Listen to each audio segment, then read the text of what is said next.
සුබ දවසක් කියලා පිළිගන්නවා පිනිවරුසා කතාමාලාවේ 4 වෙනි කොටසට. කලින් කොටස් බැලුවේ නැත්නම් ඔයාලා කලින් කොටස් ටිකක් බලලා 4 වෙනි කොටසත් එක්ක එකතු වෙන්න. සත්‍ය කතාවක් ඇසුරෙන් ලියවෙන මේ කතාව සමග දිගටම රැඳී සිටින්න කියලා ආරාධනා කරනවා. එහෙනම් අපි කතාවට ගිහිල්ලා බලමු අද කොටසේ මොකද වෙන්නේ කියලා. දුරකථනය යලිත් නාද විය. ඉවර නම් දේවක දුරකථනයට පිළිතුරු දීය.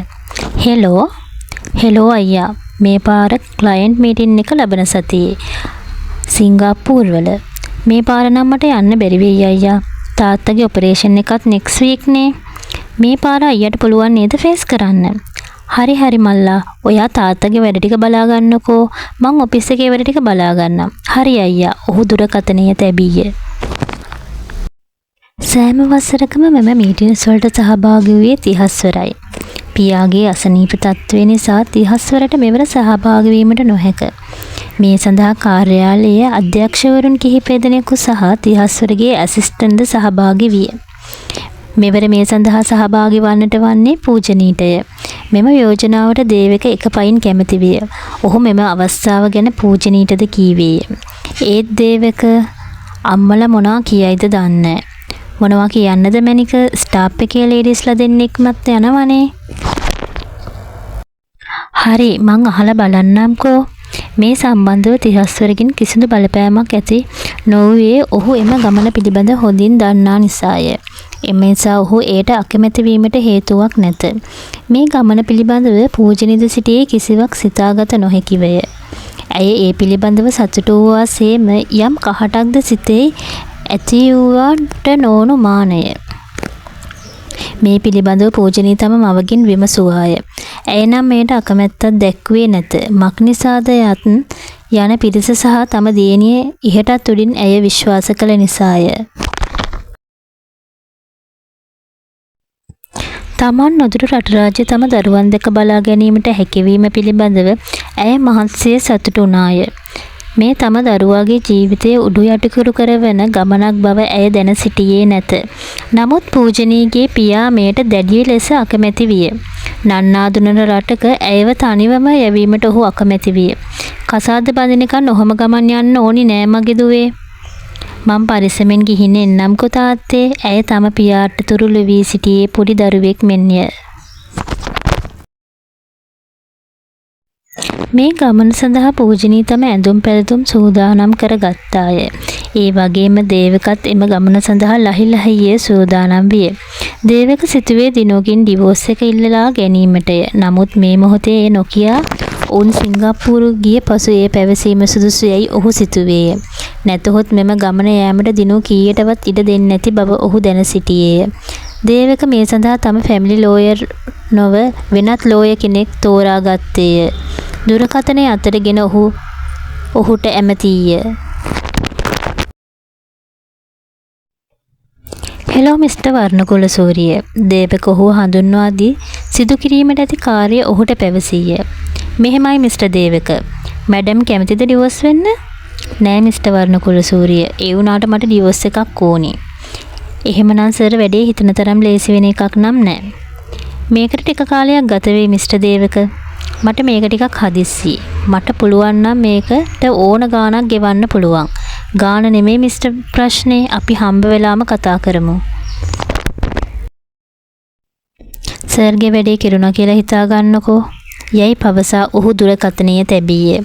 දේවකගේ සිත සතුටින් පිරී තිබුණේය. ඔහු ඇයට දෙන්න සිතා රන් ආභරණ ආයතනයකට ගොස් ලස්සන රන් මුදුවක් ලබා ගත්තේය. ඒ ඇයට පළඳා හැඩ බැලීමට ඔහුට අවශ්‍ය විය. ඔහු දිනෝගෙන් අයින් වන බව ඇයට කීමට ඔහුට දැඩිසේ උවමනා විය. නොයසිල්ලෙන් යුතුව ඔහු කාර්යාලයට ගියේ පූජනීය බැලීමටය. නමුත් ඒ වන විට 30 වර ආයතනයට පැමිණ සිටියේය. දේවකගේ මුහුණ ඇද වී ගියේය. පූජනිත් අපහසුතාවයෙන් මෙන් 30 වර ඉදිරියේ සිටගෙන සිටියාය. මන් ඉක්මනට ඔයාව මන් ළඟට ගන්නවා මැනික. ඔහු එසේ සිටීය.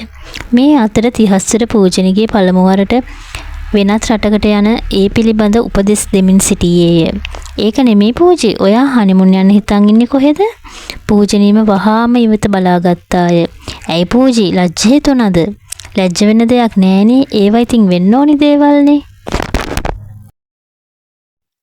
කියන්නකො ළමයෝ ඉතින්. අපි දැන් හොටෙල්ස් බලලා තියෙන එකේ ඒවත් බලලා තියාගන්න ඕනේනේ. ඔහු එක දිගට කියාගෙන ගියේය. ඔයා කැමති තැනක්. ඇයි කීවේ එපමණයි. බලන්නකෝ අයියා හනිමුන් යන්නේ කැමති ලොකේෂන් එක ඇහුවම පූජි ලැජ්ජ වෙන හැටි. ඒ ඇසූ පමණින් දේවිකගේ ඇස් වලට කඳුළු ඉනුවේ නොදනුවත්වමය. ඇයි එසේ සිසීමට පවා ඔහුට නොහැකි විය. මේ ඉක්මනින් විසඳාගත යුතුයයි ඔහු සිතුවේය. ඒ මොකද එයයි පැවසෙමින් ඔහු සිනාසෙමින් මිදුනේය. දැස්වල කඳුළු පුරවමින් පූජනී ඔහු දෙස බලා සිටිය අයුරු ඔහුට මැවි මැවි පෙනෙන්නට විය. තිහස්වර ගියේ පසු පූජනී දේවකී කාමරයේ වෙතට ආවාය. ඔහු දුටු සැනින් ඇය දේවකව තුරුල් කරගත්තාය. ඔවුන් දෙදෙනා අඬන්නට විය. මෙම ආදරයේ ජීවිත කිහිපයක් විනාශ කරන දමන බව ඔවුන්ට හැඟී යන්නේ මෙම ආදරය වෙන්වන්න බැරි ලෙස වැඩලෙන විටය. දේවක, ඇයි මැනික, අපි මොකද කරන්නේ දේවක? මට හිතා ගන්න බෑ තිහස්වරව මැරි කරන්න. හරි මැනික මම මේ ප්‍රශ්නේ ඉක්මනින් විසඳනවා. මම පොරොන්දු වෙනවා ඔයාට. මං තීරණය කරා දිනුව ඩිවෝස් කරන්න. මොකද්ද? ඇය නැගී සිටියාය. ඔව් මේකට තේරුමක් තියෙන්න ඕනි මැනික. මං කැමති නෑ ඔයාව මේ විදිහට තියාගන්න. මට ඕනි ඔයාව මගේම කරගන්න. ඔහු නැවතත් ඇයට තුරුළු කරගත්තේය. මේ අතරතුර දිනුව මොවුන් දෙදෙනා පිළිබඳව ඔත්තු බැලීමට ඔෆිස් එකේ ස්ටාෆ් ගර්ල් කෙනෙකුට පවරා තිබුණි. ඇය නිරතුරුවම ඔවුන් දෙස බලා සිටියාය. නමුත් හරිහමන් යමක් මේ වෙන විට ඇයට සොයාගත නොහැකි විය. දිනුව පවරා තිබූ රාජකාරිය ඉටු කිරීමට එනම් පූජනීය සහ දේවක පිළිබඳ ඔත්තු බැලීමට ස්ටාෆ් එකේ රවීනා ඔවුන් සිටින රූම් එක දෙසට යාමට පිටත් වූයේ සිංගප්පූර් මීටින් එක පිළිබඳ තොරතුරු විමසා දැන ගැනීමට යන ආකාරයෙන්ය. ඇයට අවශ්‍ය වූයේ යම්කිසි හෝඩුවාවක් දැන ගැනීමටය. මේ වන විටත් දේවක සහ පූජනී අපූර්වට පෙම්සුව විඳිමින් සිටියේය. ඔවුන් සිටින ස්ථානීය පිළිබඳ කිසිදු වැටහීමකින් තොරවය. ඈත රවීනා එන දුටු ඔවුන් කල් තියාම රාජකාරී මට්ටමින් හැසිරීමට වග බලාගත්තේය. දොර අසලට රවීනා "Excuse me sir." "ඔව් රවීනා කියන්න." "නෑ සර් මම මේ යයි කියමින් ඇය පූජනී දෙස බැලුවේ යම් හෝඩුවාවක් දැන ගැනීමටය. නමුත් නැවත වතාවක් ඇය අසාර්ථක විය. "මිස් රවීනා මං ඇහුවේ ඕ සර් මම මේ ආවේ සිංගප්පූර් මීටින් එක ගැන රෙඩි වෙන්න අවශ්‍ය ඩීටේල්ස් දැනගන්න." "ඇයි මිස් රවීනා මම පැහැදිලිවම කිව්වා නේද මං ඒ සම්බන්ධයෙන් මීටින් එකක් වෙනම ගන්නවා කියලා." "ඇයි ඉතින් මේ හදිස්සියේ?" රවීනාට කට උත්තර නැතිව ගියේය. "නෑ මේ සර්." ඇය ගොත ගැසීය. පූජනීට සහ දේවකට එයා හේතුව පිළිබඳ පැහැදිලිය. දේවකගේ තරහ ඇවිස්සීමට ගත වූයේ ඉතා සුළු කාලයකි. ඔහුගේ හඬ දැඩි විය. "මිස් රවීනා ඔයා ඔයාගේ රාජකාරී විතරක් කරන්න. අදාළ නැති දේවල් කරන්න යන්න අවශ්‍ය නෑ. ඒවා මම බලා ගන්නම්. දැන් මිස් රවීනට යන්න පුළුවන්." රවීනා තරහෙන් පුපුර එළියට ආවේ. "මං හොයා ගන්නම්කෝ. අන්න එදාට බලාගමුකෝ මිස්ටර් දේවක." යයි සිතමින්ය. දේවක පූජනී ඇමතිය. "අපි පරිස්සම් වෙන්න ඕනි පූජනී." දිනුවට අපි ගැන සැක හිතිලයි තියෙන්නේ. "අනේ දේවක මට බයයි. අපි මොකද කරන්නේ?" "මට පොඩි කාලයක් දෙන්නකො මැනික. මම මේ හැමදේම ඉක්මනින්ම විසඳනවා. මං ඒක ඔයාට පොරොන්දු වෙනවා." ඔහුගේ නාමුදුව ඇයට දීමට ඔහුට අමතක වූයේ රවීනා අල්ලපු අඩව්ව නිසාය. පුරුදු පරිදි තිහස්වර පූජනී කැටුව යාමට පැමිණියේය. පූජනී යන දෙස ඔහු බලා සිටියේ කියාගත නොහැකි වේදනාවකින්. "මං ඔයාව ඉක්මනට මගේ ළඟට ගන්නවා මැනික. එදාට අපි හරි ආදරෙන් ඉමු." ඔහු සිතුවේ එසේය. ඔහු ඇත්තටම පූජනීට ආදරය කළේය. ඇය අතරමං කරන චේතනාවෙන් ඇයව ආශ්‍රය කරේ නැත. ඔහු ඇයට දැඩි ලෙස ආදරය කළේය. විවාහයට ඉතිරිවෙත්තේ මාස කිහිපයක් තුළ මේ විසඳා ගැනීමට ඔහුට අවශ්‍ය විය. දේවක නිවස වෙත ගියේ පූජනීගේ මතකයෙනි. තම හුරතල් පුතු දෙපළට චොකලට් දෙකක් ගත් ඔහු කෙලින්ම ඔවුන් දෙදෙනා සෙල්ලම් කරමින් සිටි උඩුමහලට ගියේ ඔවුන් දැක බලා ගැනීමට තිබූ ආසාවෙනි. ඔවුන් සෙල්ලම් කරමින් සිටි දුටු දේවක තම ඇඳ සිටි කෝට් එක ගලවා දමා ඔවුන් සමග සෙල්ලම් කරේ පොඩි එකෙකු මෙන්. දරුවන් දෙදෙනාට ඔහු මහත්සේ ආදරය කළේය. තම දැඩි තීරණය හමුවේ ඔවුන් දෙදෙනාට කුමක් වේද? ඩිවෝස් එකකින් පසු දරු දෙදෙනාගේ අයිතිය කාහට පැවරේද? දරුවන් දෙදෙනා නොමැතිව ඔහුට සිටිය නොහැකිය. ඔහු දරුවන් දෙදෙනා දෙස කෑදර කමින් යුතුව බලා සිටියේය. දරුවන්ගේ අයිතිය දිනූහට ලැබුණහොත් දිනූ දරුවන් රැගෙන ඇයගේ මව සිටින රට වෙත යාම ස්ථීරය. එසේ වුවහොත් මා කෙසේ විඳ දරා ගන්නද? එය ඔහුට සිතියවත් නොහැකි තරම්. ඔහු එකවරම ඔවුන් දෙදෙනා වැළඳගත්තේය. ඔහු නොදැනීම ඔහු ඉකිගසා හැඬුවේය. තමාගත් තීරණය කෙතරම් වැරදිද ඔහුට හැඟී යන්නට විය. නමුත් දැන් ආපසු හැරීමට නොහැක. තමා පිළිබඳව වෙනත් විවේකතියකට බලාපොරොත්තු දී අවසන්ය. ඔහුට කර කියාගත නොහැකි විය. ඔහු එක දිගට ඉකිගසා හැඬුවේය. අප්පච්චි, පොඩි පුතු ඔහු ඇමතිය. ඇයි අප්පච්චි? නෑ මගේ පුතේ, මං ඔයාලට ගොඩක් ආදරෙයි මගේ පුතේ. මාත් ආදරෙයි අප්පච්චි. ඔහු තම පුතුන් දෙදෙනා නැවත වැළඳගත්තේ අපරිමිත සෙනෙහසිනි. මේ සියලු දේ අසරට වී නිශ්ශබ්දව කෙනෙක් බලා සිටියේය. ඇය වෙන කවුරුත් නොව දිනූය. ඇය මහත් ආසාවෙන් බලා සිටියේ තම සැමියා තම දරුවන් සමග ආදරයෙන් වෙළෙන ආකාරය. නමුත් ඇයට කුතුහලයක් ගෙන දුන්නේ තම දරුවන් දමා යන ආකාරයට ඔහු දරුවන් දෙස බලා හූල්ලන ආකාරය දැකය. ඇයි මේ කවදාවත් නැතුව ඇයට සිතුනේ එසේය. එම කිසිදු දෙයක් නොපෙන්වා ඇය දැන් එතනට පැමිණි ආකාරයෙන් හැසිරුණේය. ඇයට ඔහු කෙරෙහි දැඩි අනුකම්පාවක් දැනුනි. දේවක දමාගේ කෝට් එක අතටගත් දිනු ඒ වොෂ් කිරීමට අතට ගන්නවත් සමග කෝට් එකේ යම් රිසිට් පතක් දුටු ඇය එය අතට ගත්තේ අවශ්‍ය රිසිට් එකක් යයි සිතාය. නමුත් එය දුටු ඇයට ඔහු කෙරෙහි තිබූ අනුකම්පාව පහව යාමට ගත වූයේ සුළු මොහොතකි. ඇගේ මුහුණ වෙනස් වී ගියේය. ඇය කෝපයෙන් පුපුරන්නට විය. එහි තිබී දිනූට හමු වූයේ දේවක පූජනීයට දීමට ගත් රන් මුදුවේ රිසිට් පතයි. දිනූ එම රිසිට් පත කියවිය. එහි සඳහන් කර තිබුණේ ලේඩිස් රින් එකක් යනුවෙනි. දිනූ සැක කළ දේ සාධාරණ බව ඇයට හැඟී ගියේය. ඇය බොහෝ සෙයින් අසරණ සහ දුකටපත් විය. ඇයි දේවක මට මෙහෙම කරන්නේ?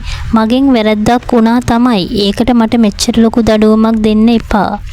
නැවත රිසිට් පත දුටු ඇය තරහ ඉවසා ගත නොහැකි විය. ඇය කිසි දෙයක් නොගා එම බිල්පතෙහි තිබූ රන් බඩු අලෙවිසලට දුරකථන ඇමතුමක් ගත්තාය.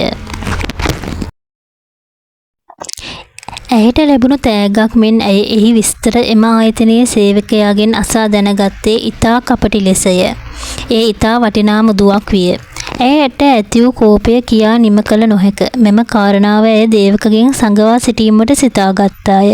මන්ද කිසිදු සාක්ෂියක් නොමැතිව මෙම කාරණාව දේවකගෙන් අසා සිටියහොත් ඔහු මෙම කාරණාව උඩි යටි කිරු කර කතාව වෙනස් කරනවා සහතිකය. එම නිසා සාක්ෂි සමග මෙය අතට අල්ලා ගත යුතුය. එම නිසා ඉවසා සිටීමට ඇය තීරණය කළාය. අනිවාර්යෙන් මං සිතපු දේ හරි ඇති. මේ පූජනී නම් මං ඇයට කරන දේ ඇය මෙමොනවාය. බලමුකෝ. එසේ සිතුව ඇය ඇඳේ වැතිරී හඬන්නට විය. ඒ කියන්නේ දේවක දැන් ඔයාට මං ගැන හැඟීමක් නැද්ද? අපේ කතාව මෙතනින් ඉවරද? නෑ. ඒකට මං කොහොමත් ඉඩ දෙන්නේ නෑ. ඔයා මගේ විතරයි. හෙට උදෑසන විට ඇයට ඉවසිල්ලක් නැත. මන්ද උදෑසනම ගොස් පූජනීගේ ඇඟිල්ලෙහි මුදුව තිබෙනවාද බැලීමට ඇයට අවශ්‍ය විය. මේ අතරතුරේ දේවක කාමරයට පැමිණියේය. දිනු මට ඔයාට කාරණාවක් කියන්න තියෙනවා. ඒත් දැන්ම නෙමෙයි. ඔයා කියන්න යන කාරණාව අපේ අනාගතයට බලපානවා නම් ඒක නොකිය ඉන්න එක වඩාත් හොඳයි දේවක. අපිට අනාගතයක් නැහැ කියලා ඔයාට තේරෙන්නේ නැද්ද දිනු?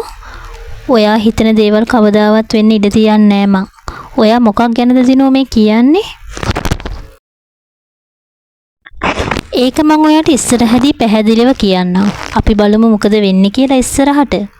ඔයා දැන් කියන්න හදපු දේ මට කියන්නකෝ. නෑ මුකුත් නෑ දිනු. දිනු කතා කළ අයුරින් ඩිවෝස් එක ගන්න එච්චර ලේසි වැඩක් නෙවෙයි කියලා දේවකට වැටහිනි. කුමක් කරන්නද යන්න දේවකට හරිහමන් වැටහීමක් නැත. නමුත් දිනෝගෙන් වෙන්වීමට ඔහුගත් තීරණය වෙනස් කිරීමට ඔහුට අවශ්‍ය නොවිය. මේ වන විට තිහස්වර පූජනීයට ඇමතුම් 20කට වැඩි ප්‍රමාණයක් ලබා ගත්තේය. නමුත් පූජනී කිසිදු ඇමතුමකට උත්තරයක් දුන්නේ නැත.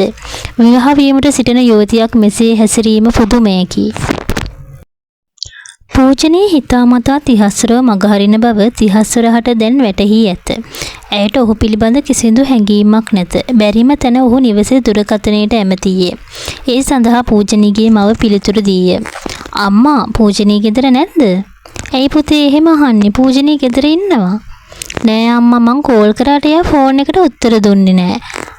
ඒකයි අම්මා මම මේ බැලුවේ. හරි ඉන්නකො පුතා මම පූජනීට ෆෝන් එක දෙන්නම්. ඔය දෙන්න කතා කරගන්නකෝ කියමින් අම්මා පූජනීව කැටුව වෙත් දුරකථනයේ පූජනීට දුන්නාය. හෙලෝ පූජි. ඇයි ළමියා ෆෝන් එක ආන්සර් කරන්නේ නැත්තේ? මං කෝල්ස් කීයක් ගත්තද? එහෙමද? සයිලන්ට් දාලා වෙන්නේ නැති. පූජනී වචනයෙන් දෙකින් පිළිතුරු දීය. දුරකථනයේ විසන්ධි කළාය. ඇගේ දුරකථනයෙන් ඔහුට ඇය ඇමතුමක් ගනීයයි සිතා ඔහු දුරකථනයේ අතෙහිම තබාගෙන සිටියේය. නමුත් ඔහුට දුරකථන ඇමතුමක් නම් පූජනීගෙන් ආවේ නැත. ඇයි පූජි ඔයා මට මෙහෙම කරන්නේ? තිහස්වර සම්පූර්ණයෙන්ම අවුල් විය. ඔහු අසර තිබූ කණුවට හේතු වී පහළට රූටා වැටුනේ නොදැනුවත්වමය. ඔහුට යම් දෙයක් වැටහෙන්නට විය. එනම් පූජනී තමාව මගහරින බව. ඔහුට ඇය ආදරය නැති බව. ඔහුට දුක වාවා ගන්න බැරි විය. ඔහුට එකවරම සිහි වූයේ තම එකකුස උපන් සහෝදරයාය.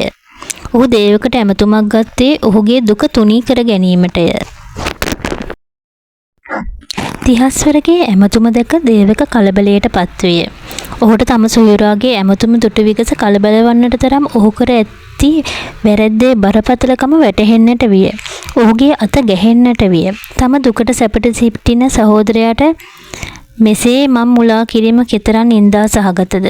නැවත දුරකථනයේ නාද විය. ගැහෙන අතින් ඔහු දුරකථනයට පිළිතුරු දීය. හෙලෝ අයියා. තිහස්වර එසේ කියනවත් සමග දේවකගේ හදවත පසාරු විය. ඔහුගේ හදවත ගැහෙන්නට විය. තම සහෝදර ප්‍රේමය උපදින්නට විය. හෙලෝ අයියා. හෙලෝ ඇහෙනවද? ඔව් මල්ලි කියන්න. අනේ අයියා බලන්නකො පූජි. එයා ගොඩක් වෙනස් වෙලා අයියා. එයා මාව මගහරිනවා අයියා. ඇයි අයියා එයා මට මෙහෙම කරන්නේ? මං එයාට කොච්චරනම් ආදරේද අයියා? එයාට මොකක් හරි ප්‍රශ්නයක් තියෙනවද අයියා? අයියට තේරෙන විදිහට ඇයි පූජි මට මෙහෙම කරන්නේ? ඇයි මෙහෙම හැසිරෙන්නේ? අයියා හෙලෝ. ඔයා අහගෙන නේද ඉන්නේ? මට මේ වෙලාවේ අයියා විතරයි ඉන්නේ කියන්න. හරි මල්ලි මට තේරෙනවා. දැන් මොකද්ද පූජි කියන්නේ? එයාව මාව මගහරිනවා අයියා. මට ඒක ඉවස ගන්න හරි අමාරුයි අයියා. මෙසේ පැය භාගයකට ආසන්න වේලාවක් තිහස්වර තම දුක දේවක සමග පැවසුවේය. මේවාට උත්තර දීමට දේවකහට නොතේරෙයි. ඔහු අසරණ විය. අමාරුවෙන් උද තිහස්වර සනසා දුරකථනය විසන්ධි කළේය. දැන් නම් දේවකට තම සිත ඇතුලින් ගැළවිල්ලක්ම නොමැත.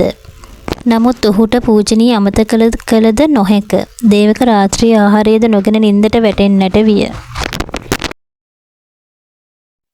මේ අතරතුර තිහස්වරගේ හිතේ හැටියට මත්පැන් තොල ගෑවේය. ඔහු සීමාව ඉක්මවා මත්පැන් පානය කළේ හිතේ ඇති වූ දුකටය. ඔහුගේ හිතේ පූජනී කෙරෙහි ඇති වූ ආදරය නිසා ඔහු දෙමව්පියන්ගේ මාර්ගයෙන් පූජනීයට යෝජනාවක් ගෙනාවේ.